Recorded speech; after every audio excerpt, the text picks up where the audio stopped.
I love Mohammad, I love Mahadev.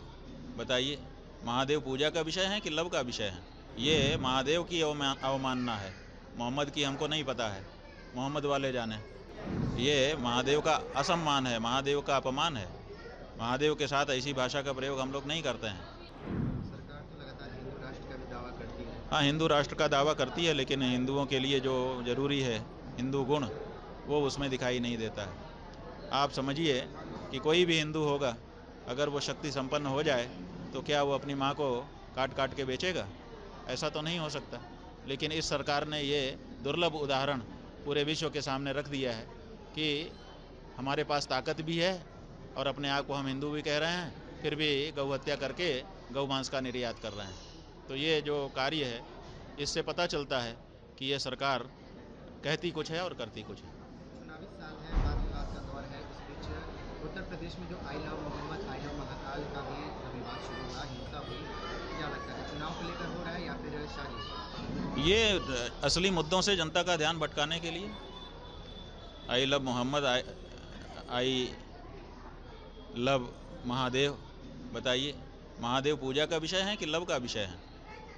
ये महादेव की अवमानना है, मोहम्मद की हमको नहीं पता है, मोहम्मद वाले जाने। लेकिन महादेव, आई लव महादेव कहना क्या महादेव का सम्मान है कि अपमान है? ये महादेव का असम्मान है, महादेव का अपमान है। महादेव के साथ ऐसी भाषा का प्रयोग हम लोग नहीं करते हैं। भारत पाकिस्तान के बीच जो स्थिति है, इस बीच क्रिकेट मैच भी हुआ एशिया का, पूरा अब देश देखिए ना, इसके विरोध में था। देखिए, पूरा देश जो है अभी दुख में पड़ा हुआ है, और आप जो है जिसका नाम ले रहे थे कि यही शत्रु है, इसी ने ये सब किया है, उसी के साथ क्रिकेट खेल रहे हैं। क्या कहा जाए? भारत की सरकार भारत के लोगों की भावना के साथ कहाँ खड़ी हो पा रही है? लगातार चुनाव होता है तो सत्ताधारी और विपक्ष विवाद करते हैं।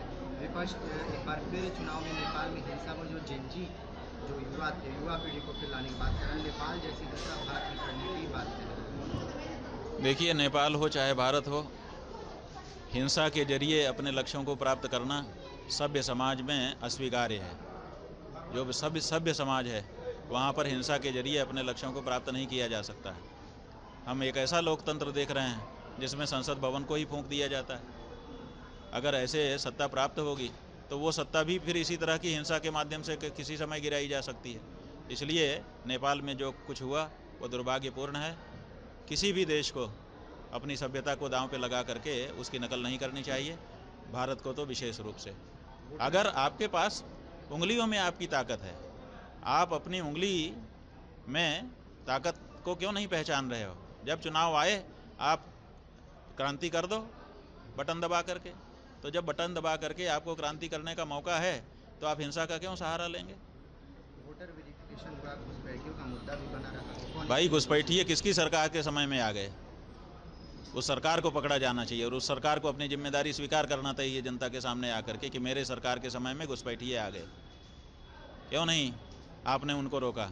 आप सरकार में बैठे थे, आपके रहते हुए कैसे घुसपैठिए आ गए? और आ गए तो आप उसको जिम्मेदारी लीजिए।